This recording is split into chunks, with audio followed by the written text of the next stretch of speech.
আসসালামু আলাইকুম রহমতুল্লাহ। বন্ধুরা, আশা করি সবাই ভালো আছেন। আজকে আমি চলে এসেছি আমাদের এই দিগন্ত জোড়া সবুজ মরিচের খেতে। চারিদিকে শুধু সবুজ আর সবুজ। আজকের ব্লগে আমি আপনাদের দেখাবো আমাদের এই অঞ্চলের মরিচ চাষের বর্তমান অবস্থা এবং কত সুন্দর ফলন হয়েছে। তাই চলুন আর দেরি নাই, ভিডিও শুরু করা যাক।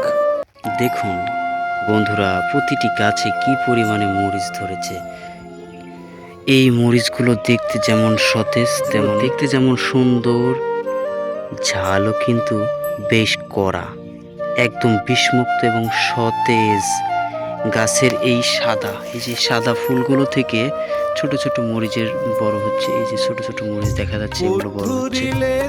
সত্যি অন্যরকম লাগছে। এই করতে কিন্তু বেশ পরিশ্রম করতে হয়, কিন্তু যারা ছাদ বাগানে অথবা বাড়ির আঙ্গিনায় মরিচ চাষ করতে চান, তারা এরকম মরিচ চাষ করতে পারেন। এই দেখুন, একটি জমির পাশের আইল দিয়ে অল্প অল্প কিছু মরিচের গাছ লাগাইছে। এরকমভাবে দু একটা মরিচ লাগাইলে আপনার বাড়ির মরিচ আর কিনে খেতে হবে না। দেখুন কি পরিমাণে মরিচ ধরে। এই যে এগুলো আবার অন্য জাতের মরিচ, আকাশের দিকে উপরের দিকে খাড়া খাড়া হয়েছে। এই যে এগুলো বিভিন্ন জাতের মরিচ চাষ করতে পারেন। দূর দিগন্তে সবুজের মেলা, মাঠ জুড়ে আজ আনন্দের খেলা।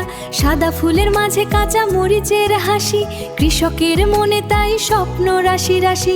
এই মাটিতে ফলে সোনা, প্রাণ জুড়িয়ে যায় আর কিছু লাগে না। সবুজ আমার ভালোবাসা, সবুজ আমার ভালোবাসা।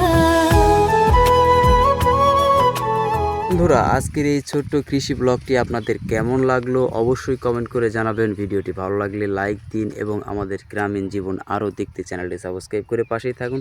দেখা হবে পরবর্তী কোনো ভিডিওতে। আল্লাহ হাফিজ।